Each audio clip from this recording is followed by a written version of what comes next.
మనిషికి అంటే చిత్రపటంలో చూపించిన ఏబిసికి అంటే ప్రాపంచిక ఆత్మకు దేవుడు అనే పదానికి సరి అయిన నిర్వచనం దొరికిన నాడు, అంటే దేవుడిని పూజిస్తే వరాలు ఇచ్చేవాడు కాదు, వదిలివేస్తే శాపం పెట్టేవాడు కాదు అని అనుభవపూర్వకంగా తెలిసిన రోజున, మరియు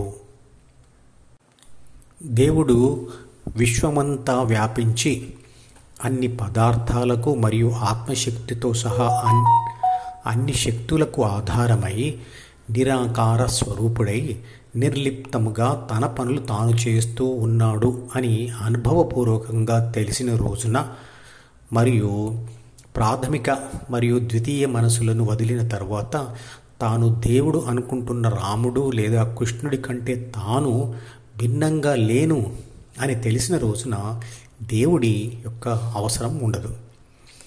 నిస్సహాయ స్థితిలో ఉండి ఆత్మ న్యూనతాభావంతో వరుస ఓటములతో బాధపడుతున్న వ్యక్తి తాను పూజిస్తున్న దేవుడు శక్తివంతుడు కాకపోవడం వలనే తనకు గెలుపు లేదా సుఖాలు రావడం లేదు అనుకొని కొత్త శక్తివంతమైన దేవుడి కోసం వెతకడం మొదలుపెడతాడు. మత మార్పిడులకు పాల్పడేవాళ్ళు ఎదుటివాడి బలహీనతను మరీ మరీ గుర్తు చేస్తూ తమ దేవుడు అతని దేవుడి కంటే శక్తివంతుడు అని అబద్ధపు ప్రచారం చేసుకుంటూ అతనిని మోసం చేస్తూ ఉంటారు. కానీ అదే శక్తివంతమైన దేవుడిని రోజూ ప్రార్థన చేస్తున్న వారికి కూడా ఓటములు లేదా అనారోగ్యం లేదా ముసలితనం లేదా అని అడిగితే వారి నుంచి జవాబు లేదు. అసలు తమ మతస్థుల సంఖ్య ఎక్కువగా ఉండాలి, ప్రపంచంలో అందరినీ తమ మతంలోకి లాక్కోవాలి, అందుకు హింస మరియు మోసం ఉపయోగించాలి అనే కోరిక మనిషిలో ఎందుకు కలుగుతుంది? మరి హిందువులు కూడా మనుషులే కదా, కానీ హిందువులలో ఎదుటివారి మతం మార్చాలి అనే కోరిక అంటే మత విస్తరణవాదం ఎందుకు ఉండటం లేదు? అంటే మత విస్తరణవాదం ఒక మానసిక బలహీనత లేదా అభద్రతా భావన లేదా స్వార్థ భావన లేదా బ్రతుకు భయం లేదా భవిష్యత్తు భయం. చిత్రపటంలో చూపించిన సి అంటే నేను, నాది, నాకు, నన్ను అనే స్వార్థ భావన.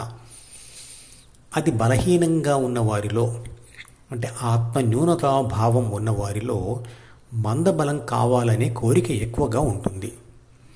ఒంటరిగా ఉన్న కోతి మనిషిని చూసి భయపడినా, కానీ తనతో పాటుగా ఒక గుంపు ఉంటే అవి అనవసరంగా కూడా మనిషి మీద దాడి చేస్తాయి. కానీ సింహం మందబలం కోసం చూడదు, అది దాని ఆత్మవిశ్వాసానికి నిదర్శనం. ఆత్మవిశ్వాసం ఉంది అంటే చిత్రపటంలో చూపించిన సి బలంగా ఉంది అని అర్థం. అది ఇంకా పెరిగితే అహంకారం అవుతుంది, అది వేరే సంగతి. మహాభారత కాలం నుండి హిందువుల జీన్స్లో అంటే ప్రాథమిక మనసులో తరతరాలుగా చేస్తూ వస్తున్న ధ్యానం వల్ల వారి జీన్స్లో న్యాయం, ధర్మం, మంచితనం ఏర్పడి అవి ఇప్పటికే కనీసం బలహీనంగానైనా ఉన్నాయి. అందువల్ల మత విస్తరణవాదం వారిలో లేదు. యోగి చిత్రపటంలో చూపించిన సిని వదిలిపెట్టి ఉంటాడు కాబట్టి అతనికి ఆత్మ న్యూనతాభావం ఉండదు మరియు అహంకారం కూడా ఉండదు. నిజంగా మనుషులలో మందబలం పనిచేస్తుందా అంటే అదొక భ్రమ మాత్రమే. భారతదేశాన్ని మత ప్రాతిపదికన విడగొట్టి పాకిస్తాన్ ఏర్పడింది. పాకిస్తాన్లోని ఒకే మతస్థులు కొట్టుకొని మళ్ళీ దాన్ని రెండు ముక్కలుగా చేసి బంగ్లాదేశ్ మరియు పాకిస్తాన్ అని రెండు దేశాలుగా విడిపోలేదా? ఆఫ్ఘనిస్తాన్, పాకిస్తాన్ ఇప్పటికీ కొట్టుకొని చస్తున్నాయి. అంతెందుకు, ఒకే కుటుంబంలోని వ్యక్తులు అభిప్రాయ భేదాలతో తమలో తాము కొట్టుకొని చావడం లేదా? మతం పేరుతో మందగా ఏర్పడినంత మాత్రాన మనిషిలోని అహం అంటే స్వార్థభావన నశిస్తుందా? హిందువులను మతం మార్చడానికి మోసాన్ని మరియు హింసను ఉపయోగిస్తున్న ఇలాంటి సమయంలో మరి హిందువుల కర్తవ్యం ఏమిటి? అంటే ఇది కూడా మన పూర్వీకులు చెప్పారు. అహింసో పరమో ధర్మ, ధర్మహింస తదైవచ. ఈ శ్లోకం యొక్క లింక్ను వీడియో డిస్క్రిప్షన్లో ఉంచుతున్నాను, వినండి.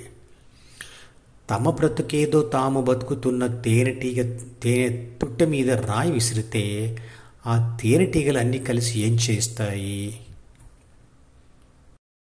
ఈ మధుపదం యూట్యూబ్ ఛానల్ వీడియోని సబ్స్క్రైబ్ చేసి గంట గుర్తును నొక్కి ఆల్ని సెలెక్ట్ చేసి ప్రతిరోజు యూట్యూబ్ ఓపెన్ చేసి అడుగున ఉన్న సబ్స్క్రిప్షన్ బటన్ నొక్కితే అన్ని లేటెస్ట్ వీడియోలు చూడవచ్చు.